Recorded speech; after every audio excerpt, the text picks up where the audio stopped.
Florian Wirtz devrait signer au Real Madrid cet été. Mais est-ce vraiment un bon choix? C'est ce qu'on va essayer de voir dans cette vidéo. Déjà, pour poser les bases, c'est un joueur d'élite qui joue à titulaire dans absolument tous les clubs au monde. C'est un numéro 10, aussi capable de jouer à gauche dans le demi-espace. Le poste où il est le plus souvent utilisé depuis l'arrivée de Xabi Alonso au Bayern. Et bah tiens, en parlant de lui, si Xabi Alonso remplace réellement Ancelotti en fin de saison, le recruter serait assez logique.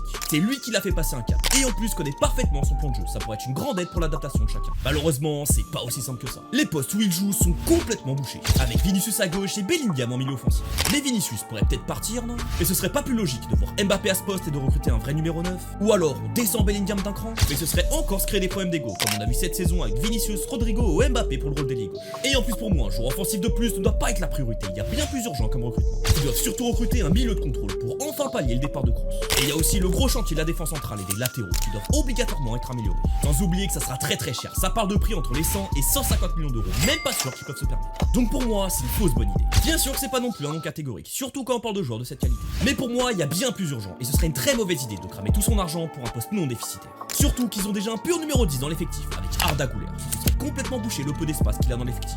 Déjà que c'est compliqué pour lui. Il a en plus énormément de talent, qui pourrait enfin passer un cap et exploser chez Xabi Alonso, comme il a fait avec Wirtz d'ailleurs.